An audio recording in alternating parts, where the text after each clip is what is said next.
Well, we're in our living room today because we were just, well, it just worked out that way. Normally I get into people's homes and get to see how they live. But I think it was because she's got big dogs or whatever. But Shannon Shepherd, how you doing? Nice to meet you. Thanks for giving me your time. Is that what it was? You have a big dog? I have a crazy dog that just had a surgery, so she's nuts. Right. And very protective?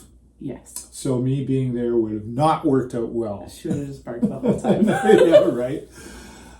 Thanks for giving me your time. You know, we met, just background for everybody there, like we met online, I think was really how we first kind of connected, was it?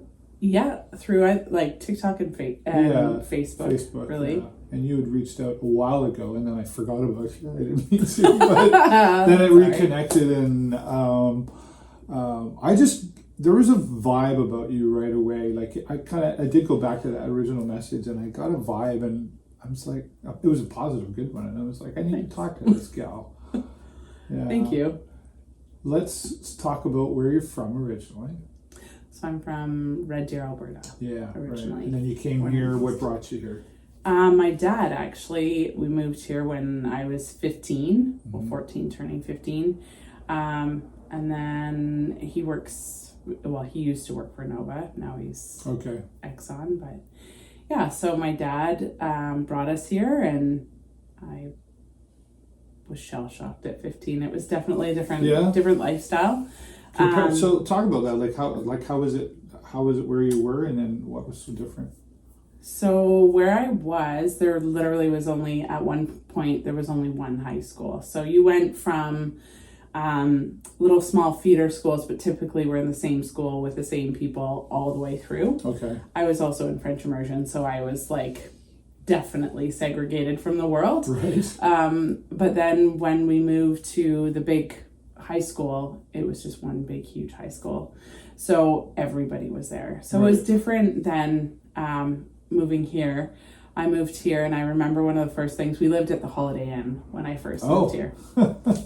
Our house wasn't ready yet. So we ended up moving in the Holiday Inn and living there. And I remember one of the people saying to me, they're like, oh, so where are you moving? And I'm like, I don't know, Brights Grove. And they're like, well, where in Brights Grove? And I was like, Stony Creek. Like, I had no clue. And at the time, Stony Creek was like brand new. Yeah, I remember it. And they're like, oh, that's the snobby area of Brights Grove. And I was like, oh. And then they were like, what high school are you going to? And I'm like, I don't know, Northern. And of course, Northern was like preppy, but it was also the only French immersion. So again, I was like, Northern. And they're like, oh, that's the snobby school. And I was like, I'm not going to fit in. Like, so you were interesting. You were being judged right away as a 15-year-old. Yes. So not even stepping 1 foot into the school. Right, and 15-year-old female, because at 15, guys and gals go through different things. So absolutely. Were you already going through a whole bunch of emotional stuff and just dealing with the move? It was weird, like being 15 and having to like pack up my whole entire life of, going to school with some of the people from kindergarten on, right? Mm-hmm. And then moving to a place where I didn't know anybody. And walking in, I will never forget this, like walking into the gym at Northern, and like there's 6 rows of 5 girls in each row all staring at me. And I was just like, that silent walk across the floor was like deafening. It was just like in the movies, wasn't it? It really was. And my gym teacher was Angie Smith, and Miss Smith. And I will never forget, she's like, well, did you bring your clothes? And I said, I didn't even know I had a gym today. She's like, well, you're going to be walking. I literally, and of course, the first day of school, you wear like ridiculous outfits. So I was not in something that I could just like walk 5 kilometers in. Right. So I was just like, okay. So that was, my first day was interesting. I definitely didn't feel like I fit in at all. It took a while to like find my group. Once I found my group, I will be very honest, most of my friends were all guys. I had a couple girlfriends, and it was fine eventually. Yeah. It took a while. Yeah. Like, I guess any high school teenager. So it wasn't really out of the ordinary. No, gosh, no. It was just finding a way to handle it at that young age. Absolutely. 15. And then we think about, at least I think about that awkward time in high school. And then when you get out, I was like, oh my God, I want to go back to high school. Were you like that? No, like sort of for those learning moments anyway. But then I was also the guy that couldn't wait to get out of high school. I did not ever, I've never thought about wanting to go back to high school ever again. There's no bills. I hated high school. No, but it's funny, I moved out when I was 16 years old. So it didn't take long for me to decide that I wasn't going to live with my parents. Why not? I was just a rebellious child that apparently didn't like rules. Okay. My dad was a little bit of a hard hand. And at the time, my mom actually worked in Toronto. So she flew back and forth every week. So it was different. It was not having my mom around was different. And my dad kind of relied on me to like be like the mini mom. All right. And that wasn't going to happen. Right. So how did right? And how did you? So you moved out because you knew everything, wanted to pay your own bills. Apparently. Yeah. How did that go? I stayed out for the rest of my high school career. Mm-hmm. There was a couple times I think I went back in hopes that for a change. That never happened. But truthfully, like, it was what it was. It was a lot of work. I obviously had to work and pay bills, and I don't wish that upon any 16-year-old. Right. I always joke with my kids that I would never let them do that. I would pull them home by their ponytail or their hair or whatever it is. Sure, so, if you can, yeah. I didn't want my kids to ever have to go through that. It was different, especially coming from a family of 4. Like we had, my parents had 4 kids. Oh, okay. So are you the youngest? I'm the second oldest. Okay. So I definitely have the middle child syndrome. Right. So I moved out. I went back a couple times, like I said, but for the most part, it was just, I just needed to learn my independence. What were you? Yeah. Okay. So the independence. Like I moved out at an early age too, so I get it. What were you trying to do? What was your thought that you're like, I'm okay? Like, okay, I know everything. I'm going to do this and that. Were you going out to take on the world, or did you just want to be on your own? Like, what was? I think I was just like, my parents had. I was not a scholar by any stretch of the imagination. My parents had this idea, and of course schools back then were very pro-university, pro-school, and I had no problem with that, but I definitely was more a hands-on learner. Ever since I've gotten older, I can actually do school now, but back then I just had no interest. It was like everything that I wanted to do didn't involve crazy school. And I didn't have my parents, like my parents were constantly on me, and I don't know what they should, like, I mean, they were just doing the best that they could with what they had. What could they have done differently? Probably just encourage me in different aspects. They always wanted me to be like my sister and follow, the advanced courses and do all the things. And was she the golden child? So to speak. Both my sisters definitely were the golden children. The middle children were both the bad right? Apples, that's for sure. Yeah, that's okay. But yeah, my older sister, she could just easily do school. Right. And so one of those. Yeah, they didn't want to change. They didn't want to give me a different opportunity, like through just taking the college entry courses. And they're like, what if you change your mind? And I was like, I don't think I'm going to change my mind, but it is what it is. And my parents did what they could. Yeah. And I definitely wasn't easy. Right. So moving forward, you're at a high school, you're living on your own, you're into your 20s now. So when I was right after high school, I moved out to Alberta on my own, back home. Do you still have some friends out there then? Is that what it was? Or you just I did. Liked the area? Or? So my best friend called me and he was like, oh no, Jess is moving out and I don't know how I'm going to pay rent all by myself. And I was like, I'll move out there. So I literally, like, on a whim, packed up and went back out west. No job? No job. I had no job. I had enough money set aside that I could freely not worry about life for at least 3 weeks. And I remember... A whole 3 weeks? 3 weeks. Yeah. And you had a plan. I did. It was a really good plan, I thought, you know what, like, why not? This is going to work. At the end of, like, the 2-week mark, I was stressing. I was like, what am I going to do? And I remember calling my mom and saying to my mom, like, I think I might have to take the rest of my money and buy a plane ticket home. Mm-hmm. And my mom was the one to say to me, she's like, no, just trust and believe and just get out there and drop off more resumes. Right. So, of course, that week I got 2 jobs. One at a very high-end men's clothing store, actually, that dressed all of the Red Deer Rebels, and then one at a bar. So, nice. Yeah. Nice. So it worked out. Yeah. And then, so are you a sports gal?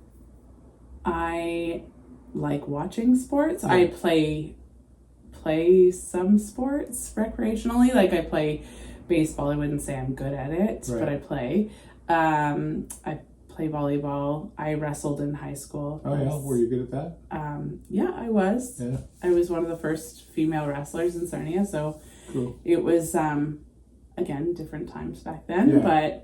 But so for sports, that's kind of what I did. I played soccer as well. Right. So, when did you know what you wanted to do? Like, you know what I mean? Like, I want to be a doctor, lawyer. I want to be a whatever. Like, I know you became a hairstylist, right? But did you have a moment where you were like, I want to do that, or were you just kind of all over the place all the time? So growing up, I wanted to be a firefighter or a dental hygienist. And it's funny because after doing my stint with the wrestling team at Northern, I was done trying to prove myself as a female in a male-oriented anything. So yeah. Because I thought, if that's how it's going to be when it goes to a career, I don't want it. So then I actually wanted to be a dental hygienist. Again, I think the only reason I ever wanted to be a dental hygienist was simply because my dad forced, like, the schooling and everything was so important. University grades do something with your life. Yeah. Yeah. And so I think my dad did me the biggest favor of them all. I signed up to right after high school to go to dental hygiene at Fanshawe. Okay. And my dad told me I wasn't mature enough for school, so that's why I ended up moving out west. I was like, all right, well, see you later, and I left. Yeah. When I went out west, from working in all different industries, I worked in, the bar industry, the hotel industry. I've worked in the medical industry. I worked kind of all over, trying to figure out where I fit. Yeah. And I remember one of the hotels that I used to manage was the Capri Hotel in Red Deer. And I used to manage a portion in there. And walking by the hair salon, I'd always see, like, everyone was always happy and having fun. And yeah. I mean, it was a loud, more boisterous, like, not so serious environment. And I think that's kind of what dragged me to that. My dad's best friend's wife owned a salon out west, and I used to just stop in there all the time and kind of hang out with Nassim, and I loved it. So when I moved, so I had my daughter out there when I was 21, and I was a young single mom right off the hop. And at 10 days old, I told my parents that I was going to move home when I had her. So when she was 10 days old, we jumped on a plane and went back to Ontario.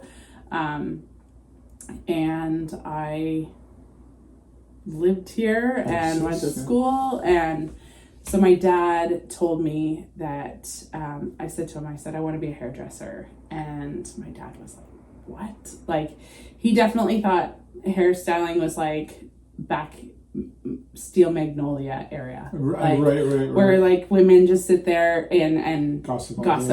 And I was like, Dad, it's not the same. And he's like, hairdressers don't make very much money.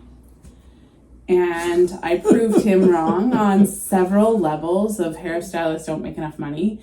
But I can remember my dad was not supportive of it at all. And he's like, what are you going to do? Just take the program and be a hairdresser at first choice? Like, and I was like, well, Dad, like they get benefits and they get, I looked at like, I always looked at everything so like rainbows, sunshines, and lollipops. There was never anything wrong with anybody's choice of life, of how they chose to live. Right. And so he... Are your parents both still alive? Yep. Yeah. Okay. My dad lives in Thailand and my mom lives here in Canada. Thailand, wow. Mm-hmm. Yeah. So my dad told me that if I wanted to be a hairdresser, I had to take business because I told him I wanted to own my own business. That's fair. So I took business long enough that I could write a business proposal and I contacted his best friend's wife. And she told him, like, basically on my business proposal, he couldn't say no. Because the only thing that she ever said that was negative about her career was the fact that she, as a hairstylist, chose not to allow her girls to be hairstylists. Right. Which is funny because one of her kids is a doctor and the other kid is a lawyer. And she put them as a single mom through law school and med school. Wow. You were let me pause you there. Let's talk about being a single mom. Yeah. You said you were 21 and you had your daughter, and I mean it's young. It's very young, right? It's not as young as 15, but it's still young. It's young. Mm-hmm. Yeah. You're still trying to get established, and what am I going to do with my, like, usually what am I going to do? You're still trying to figure it out, right? And okay, mom and dad. It sounds like, and I'll just say, you and dad have always butted heads. Yes. Is that the polite way to put it? Yeah, it sure is. And that is that, and it's like I get it. Like, have you tried to work through that, or is it just kind of it's just always that way? I've tried on many different occasions with my dad, but the answer to that is I will no longer try. There comes a time in life when no matter what, yes, he still will always be my dad. Mm-hmm. But you get to choose. I don't care what people say when it comes to family. You get to choose who and what you want in your life. And unfortunately, I just had to say enough was enough. And his excuses of choosing to not be there were enough. And I didn't even, it's weird because, of course I attempted to like open the door and I attempted to like fix our relationship. And of course, when you're doing like all these self-help and like building, you have to try to like close your past and like help like heal it. And I'll be honest and say like, it's closure that I'll probably never really get from him, but I'm okay with the fact that we no longer have a relationship. Yeah. It's weird because people are like, yeah, but what if he passes away? And what if he passes? Your level of... That's a fair question. Like, it's hard, right? Because you said it in there. It's family. So it's family. So, okay, but like, I love you, but I don't like you. Well, and that's when it comes down to things. I've been through a lot of different events in my life where they were really hard things for me, and he wasn't there. Mm-hmm. So you needed that lean on. To choose, like when he chose to not be there for those things when I needed him the most, that's when I realized that the father-daughter relationship was like basically over. Because to me, as a mom, and especially like with all three of my kids, I could never imagine, no matter how much they cause me gray hairs, I still would never do. Like, I would always be there for them. Yeah. Even if they were being sentenced to jail, I would be there. Right. So good for you. I'll never understand why he wasn't. So. Yeah. And your mom, are you close with your mom? I was very close with my mom my whole life. Unfortunately, my brother struggles with addiction, and when it comes to the level of what I will allow in my life and what my mom will allow in her life is different. Right. So we don't see eye to eye about it right now, and unfortunately it is what it is. Thank you for sharing that, because it's that's very personal, and you know, like for the show, it's there's a lot of people out there that will benefit from what you're talking about, I think. And that being said, is one of the things. So you brought it in. You got 3 children. Yes. So you're busy, right? And being a mom, and the struggles there. some of the major events that you mentioned in your life have to do with really all 3 of your children, right? Start with the first one. So my oldest is Addison. She was the one that made me a single mom at 21. She has the coolest personality. She's definitely a giver. Yeah. We were in a rollover car accident, 11 years ago, I think, on the highway. I was driving home from a hospital visit with my son's doctor, and I was really tired, and I did all the things. I stopped, got a Red Bull, did the walk around the car. In Strathroy, I thought it was good to make it home. That stretch of the highway just is terrible. And Jennifer and I were just talking about it. We're just like, what is it between Strathroy and home that all of a sudden... Yeah, there's always... and it's boring, that's why. It's boring, and there's not enough... Yeah. It's not a lot of light. No. So, but it was in the middle of the afternoon, so there's no excuse. Oh, okay. It was 3:30 in the afternoon, and I fell asleep at the wheel. When we woke up, or when I woke up, I was coming out of the ditch. I had flipped, and my daughter's hand went across the highway, so she lost all of her skin, tendons, and nerves in her dominant hand. She cut her main artery. She was airlifted to London, and then her brother and I were brought to Sarnia to be looked at. In Sarnia, she underwent one emergency surgery, and then the next day she had another surgery where they removed even more debris and then put her hand back. They put her hand inside of her to grow tissue. Oh, interesting. Yeah. So human skin has a higher success rate for any grafts. So they cut open her stomach and then kind of sewed her hand in like a pocket. Okay. You could see the tips of her fingers because they wanted to ensure that her hand was still living. And then that was inside of her for a month. And so how old were you when this happened? Oh boy. How old was I? 30. Okay, right. 33, 34 in there. So she's around 12 at this time, or? She was 11. Yeah.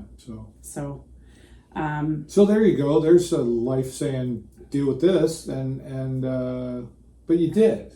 Yes, we were really fortunate. We had a lot of community support. I owned a business, so a lot of people knew me through my business, but a lot of people also knew me from being out in the community, and because I used to do a lot of volunteer work. I used to give to a lot of different... I'm really surprised that our paths did not cross sooner, quite honestly, for what I know about you. It's interesting how Sarnia can be so small, but you still... Like, obviously, I knew you through different avenues, of you, I should say. Right. But, of course, I never really bumped into each other or whatever. No. You never did my hair. No. So you're... The community support, and this is where it's one of the reasons I like to do the show, is this community, would you agree, knows how to come together and support when really needed, regardless of personal Like I always say, Absolutely. whether we like each other or not, we still know how to come together and go, you need some support. Yeah, we were super fortunate that at that point in time, we had a lot of friends and family that came to visit to kind of keep Addison's spirits up. And right. And how did so you got the support? How did she deal with it? I mean, I think she loved the attention. Yeah. Okay. She's my girl that would love the attention. She it was great. Like, she was out of the hospital a little bit sooner. We were able to come home faster. Right. We definitely, like I said, you know, especially owning a business and having to care for a sick child, we were really, really lucky. Yeah. And then your staff, they I imagine they stepped up and stepped in, I guess. At that point, I didn't have much of a staff. It was really just me and kind of one man showing it at that point. But truthfully, it was okay. I was, again, owning my own business, I was very fortunate. I was lucky that I had clientele that didn't care that my child was at work with me. Right. Right. But other than sit that, over there and behave while well, I had a little back room that I like set up for my kids, because she wasn't the only one that was unfortunately going through surgeries at that specific time either. Right. So well, let's we need 4 hours for Shannon to tell her story. Yeah. I mean that in a good way. No, you've really gone through she's already shared it with me, and I'm like, wow. Like, it's very inspiring, actually, because then you have one child that dealt with cancer. Yeah, well, I'll go with my son first. Sure. Because that kind of like segues. They were both, my son was born with a birth defect, and his first surgery had to happen when he was 9 months old. Wow. And his dad and I were really, like, we're best of friends. We get along fairly well. So that's good. We went to all of his surgeries and his appointments together. And we definitely had different opinions on how certain things were going. Our son's surgeries started in London, ended up having to finish in Toronto. And it was tough because we ended up having far more surgeries than I feel like we ever needed. But it was life. The day that I crashed was the day that I went to London to go tell the doctor in London that I wanted to be switched to Toronto. So stress was definitely a factor of no sleep. But it was life. And again, having to bring him home and have, like, over the course of, I believe it was 8 years, his 15 surgeries were. So we, I had no choice but to bring him to work too. So, right. So I brought him to work with me, because daycares don't deal with catheters and such. Right. So, yeah. So it was, again, just kind of an interesting time, but I was lucky to have my own business. I also, at that point in time, started a multi-level marketing business. So then again, that kind of gave me flexibility. Time, to be able to work in and out of all that. Yeah. So I was grateful for that. And then my youngest had cancer. So, a year almost to the day, there's like a month apart, that I didn't visit London anymore for almost a year. And I was so excited because I was like, yay, I finally can go on trips and like not use all my money for gas on the way to London. Right. Then then Declan was diagnosed with cancer. Is this a test? Is somebody testing your strength, or because there's a lot of emotion in the middle of all of this too, and like, I'm sure as a mom, we have to try to hold our emotions sometimes because we're trying to be a mom or a dad, and we have to, but then we are human too. Like, how did I do it? I don't know. it's weird when you're handed things like that you just don't really have a choice. You just have to choose how you want to walk through the fire. And that wasn't going to be a depleted, wimpy person. Right. You've read some books, I remember. Yes. We talked about, which comes a lot from the network marketing world, and as well talk about. I always say that I was really fortunate to find my network marketing friends at that point in time.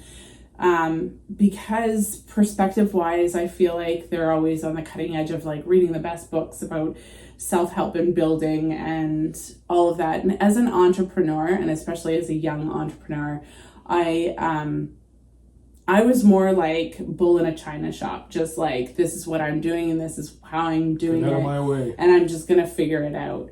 And it wasn't until I was in the network marketing world that I was given like different opportunities to read amazing books, to look at the world a little bit different and maybe to like be a better person. Yeah. And maybe learn tact is the word. Tact. I really struggled with the bull in a china shop. Like I just had that spitfire, like just I would say things off the cuff that maybe you should have thought about first. Probably. I still do it. Yeah, I get it. It's a part of. I mean, it's part of life. It's really who we are. But you're in the get end, to the point kind of gal, aren't you? Yes. Yeah. But I'm really glad that I have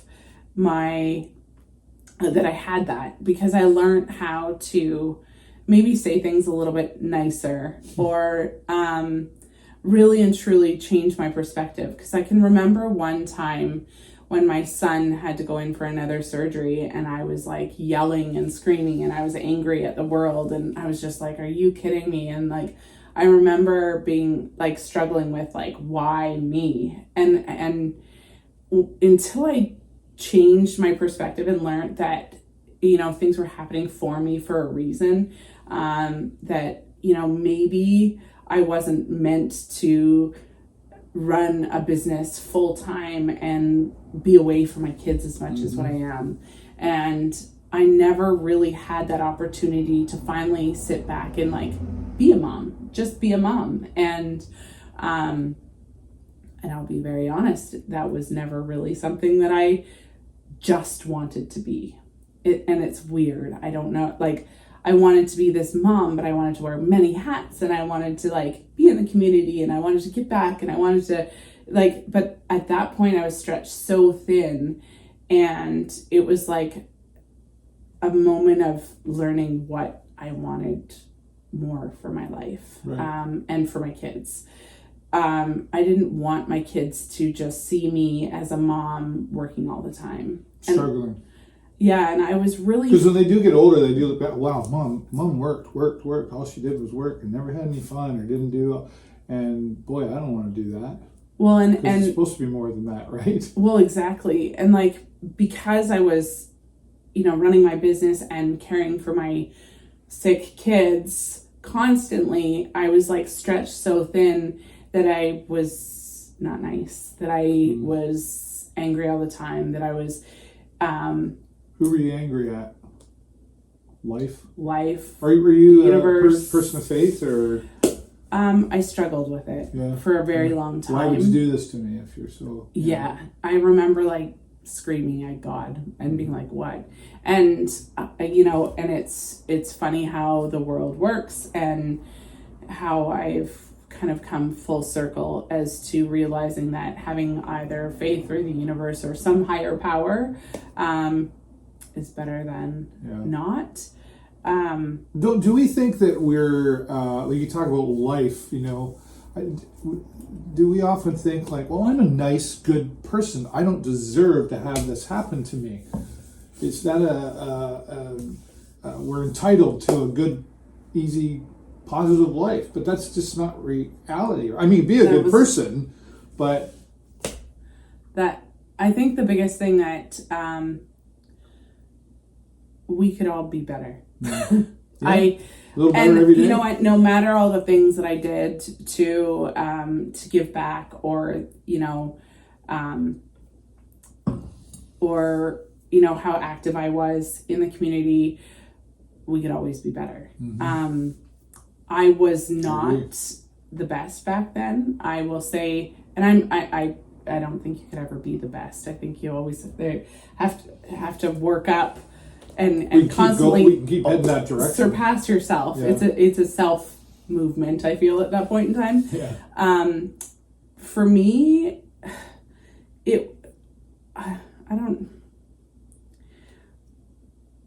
I think everything that happened to me happened for me for a reason. I remember sitting there screaming at God and being like, why me? Like, this isn't fair, and I can't handle it anymore. And I remember feeling like I was just going to snap. And then I went to a meeting, a multi-level marketing meeting. Right. One of them pyramid things? Yeah. those terrible things. I know. But I went, and I remember, and my upline was 2 hours away, so I drove to Kitchener for it. Oh, okay. And I remember sitting in the room and being like, oh gosh, like I just didn't have much energy to spend at that point in time. But I remember sitting there going like, I'm here, and you're with like probably the most positive people that give you the best outlooks on like why things are happening for you. Energy. Yes. And I remember sitting there being like, I'm in the right place, and this is the right way to go. When Declan was diagnosed with cancer, this is weird, I don't know if I should admit this, I didn't cry right away for a long time. I didn't cry because the work that I put into myself for the 4 years that I'd been in network marketing, it strengthened my mind to be able to realize that, this is just what's happened, and I get to choose how I get to deal with this. Right. And a person that I've followed for a while, one of the biggest things that he says, you can be mad, and you can sit there and be mad for forever, or you get a choice to choose to change how you want to be. And that day, for whatever reason, I was like, well, I'm just going to be the most positive mom that goes through this. And I think you said before, go ahead and be mad for 5 minutes. Yeah. Go in the corner, do your thing, but then come out and...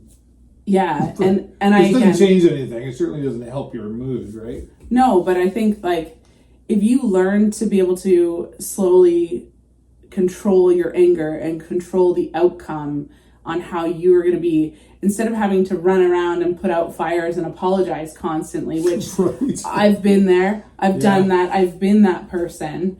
And it just made me handle things so different. And then I also looked at it and thought, instead of going, why me? I'd sit there and I would question the universe, but I would say, like, what am I supposed to do to finally make my life smooth sailing? Like, what do I have to do to make this easy? And because, like, I didn't want to get hit with another moment. You're always looking over your shoulder for the next kick in the head. Yeah. Well, and I used to joke that, like, people were like, oh, if you have another, like, would you have another kid? And I was like, no, they'll be in the hospital from day one. Like, there's no point. But I will be very honest and say, like, I remember sitting there, and one of the first things I thought, you know what? This keeps attacking my kids. Mm-hmm. And my kids need me. Mm-hmm. And my kids need me. So one of the biggest things that I thought of was, I'm just going to close my business and be a mom. Mm-hmm. And just be a mom. And I remember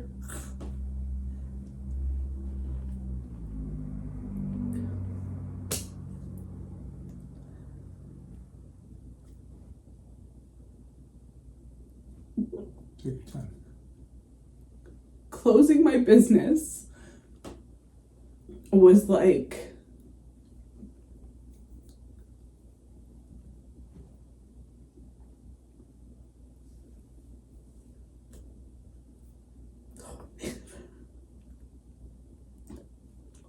was like losing a whole part of me.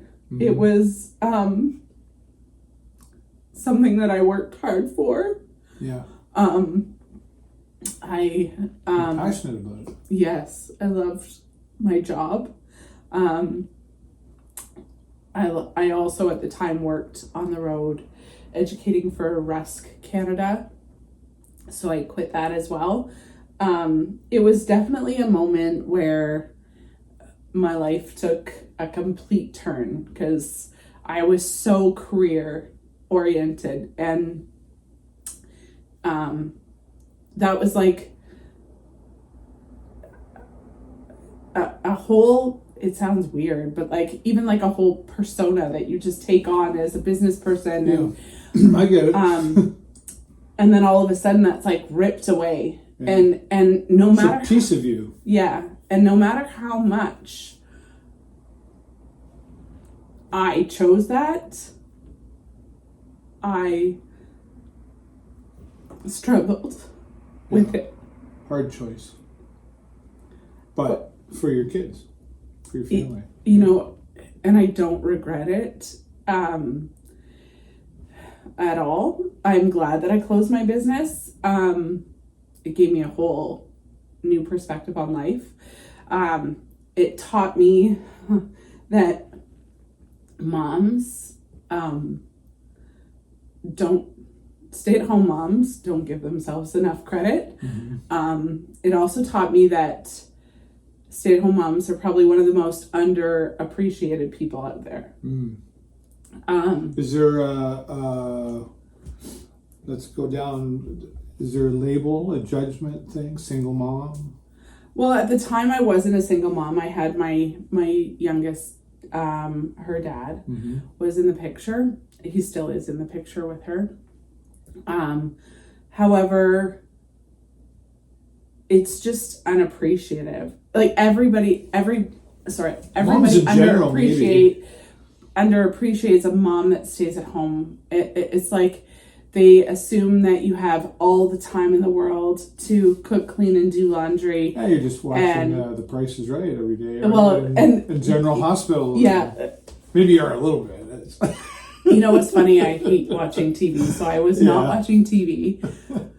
But I had a child that was home sick with cancer, and right.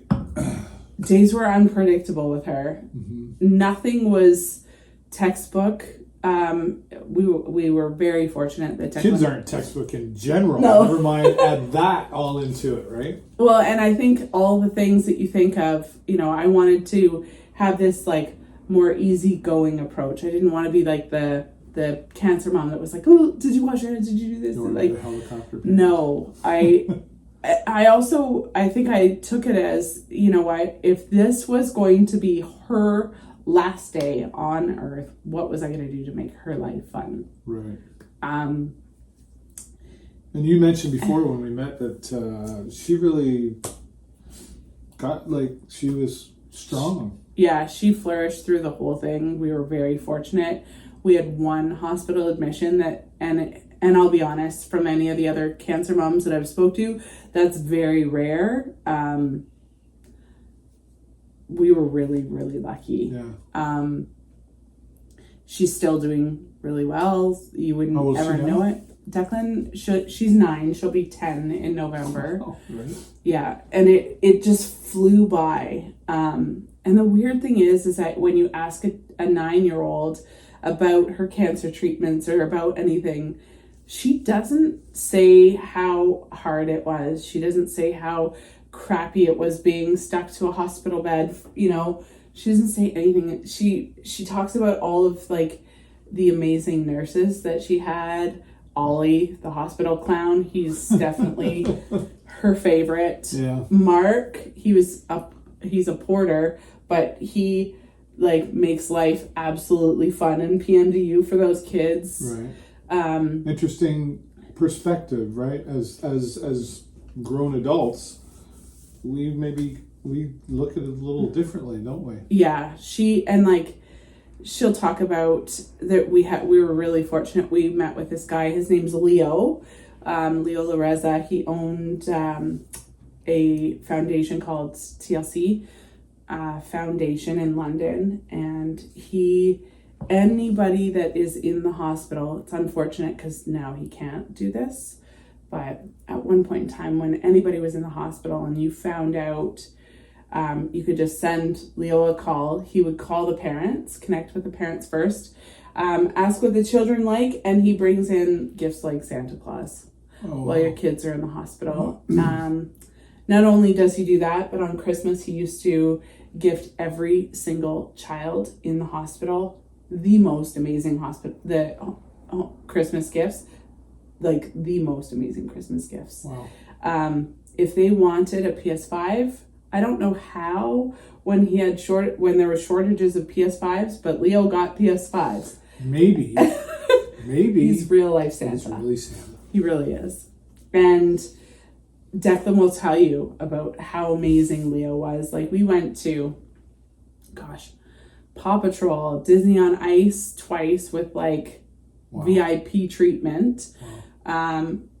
We went to the Wiggles. We also, The Wiggles. Wow. Yeah, she loved that. What else did we went to the Junos. Nice. So out of all of this, she'll tell you all the crazy things. But of the three children, they've all had these incredible, challenging life moments. You've been challenged repeatedly, and yet one of the things that stands out about you is you're always smiling and laughing, right? Like that's.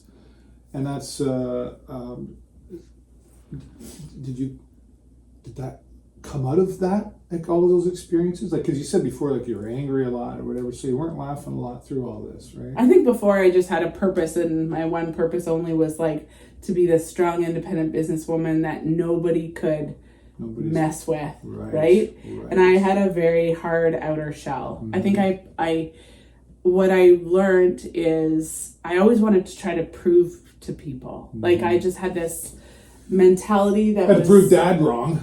Absolutely. Absolutely. Yeah. But then once I learned that no matter what, I'm not living for anybody else, but trying to prove people wrong instead of living for myself. What a great aha moment when we really realize that all of a sudden, right? We can laugh more, right? It is. And I also learned that people can be really mean and awful through those times. And I learned that through those times, not necessarily is family going to be there. And the people that are going to be there, that have your back, are going to be long-lasting friends. And oddly enough, I've lost a lot of friends along the way. Mm-hmm. Made new ones. I made new ones. And I feel like the people that I'm around now know how to walk through the fire and come out still smiling and laughing. You're the average of the 5 people you hang out with, right? Exactly. I think now I've just learned that life can be short. Mm-hmm. That it's not guaranteed. I told you that Eddie Murphy story, didn't I? Yeah. Yeah, right. You know, if you live to be 80 years old, you've only seen summer 80 times, spring. You've only seen the 4 seasons 80 times. In that perspective, it's not a really long time. Well, and one of the things that I learned, actually, when I was in the hospital the first time, and I think this was like one of my aha moments of like learning how to become more empathetic and run with empathy. And I was in the pantry. I'd left. So my oldest, while she was highly medicated, told me that karma will get me. And I remember thinking, well, if this isn't karma, I don't know what it is. And I remember leaving the hospital room and like trying to gain composure in the little tiny parent room where there's like fridge and microwave and a couple snacks. Right, exactly. The terrible hospital sandwiches that you desperately eat sometimes. So I remember sitting in there, and this dad came in, and he just looked awful, like awful. And I was like, I don't know what you never ask people in the hospital how they're doing. You just don't. It's kind of a bad place to ask the question. So, hey, how's it going? Well, it's kind of like asking a lawyer or a mechanic when they say, how you doing? Well, I'm talking to you. I'm here. So, of course, I said, are you okay? And he said, no. And I was like, oh gosh, what did I just open? Well, I asked. Exactly. So then he said, I'm making my daughter's last meal. Wow. Mm. And I thought, here I am.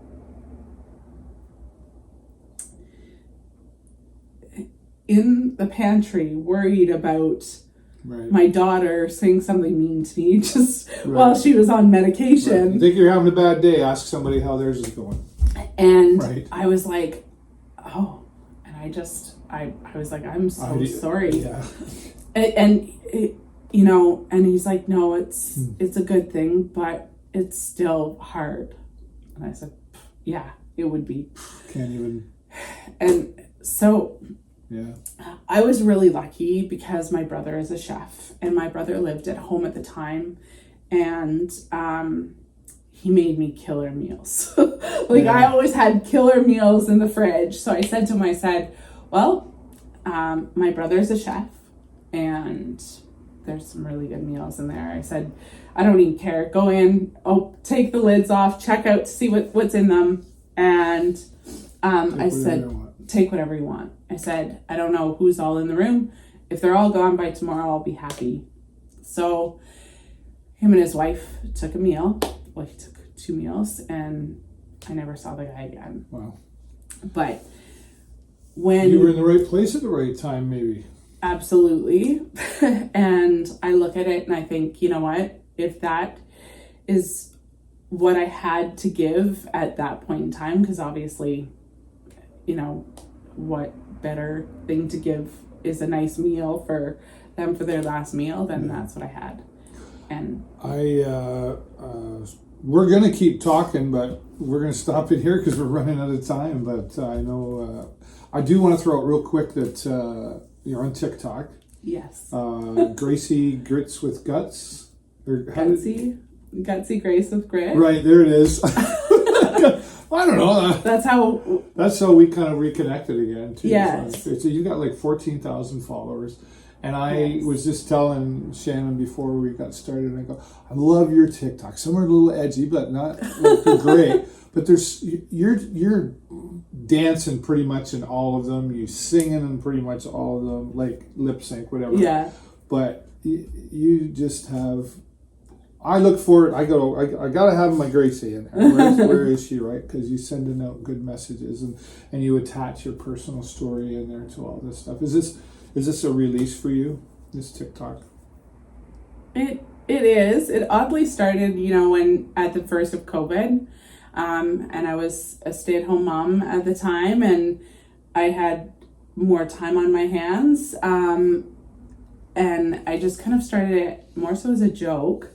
And then it kind of evolved into like times when we were at the hospital and like Declan and I joking around more so than anything. And then it evolved into sharing portions of my life story that... sharing your story. Yeah. And I think one of the things that I just wanted to do with that was share with people that they're not alone, that their dysfunction is okay. Right. That no one is normal anymore, but it's okay to not it's life, right? Like it's just. Well, and when you go through things, you have a choice to go through them and be miserable, or choose to like look at it and make a twist and a joke out of it. And I try not to be so serious anymore with life because you just never know. You never know. And my kids sometimes I think are more embarrassed now because like my oldest, I can remember the first time she's like, oh my God, Mom, you're on my FYP and all my friends are calling me and blah, blah, blah. And I'm like, you're embarrassing me. Yeah. And so of course I did this like ridiculous TikTok and like purposely said hi to her friends. And then that's when I kind of got like my sarcastic edge. And I was like, I'm just going to flow with this like being super sarcastic. And of course, like when sharing some of the most vulnerable times on TikTok, you get some of the people that are not necessarily going to say the nicest things, but then I take their twist and I like kind of joke with it. You're really good at it. And I try not to like cross boundaries because I don't want to be mean to them. No. But I also want them to learn that, you know what, I'm still a person too. And what happened to me really happened for me, and I am who I am. And everyone always asks like, well, what mistake have you made that you would change in your life? And like, I have 3 kids from 3 different dads.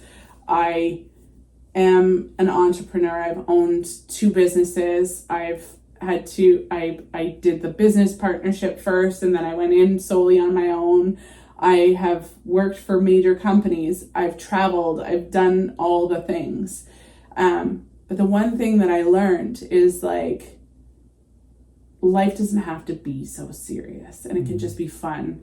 But putting yourself out on the internet and having people want to make your life miserable, I'll never let them win at that.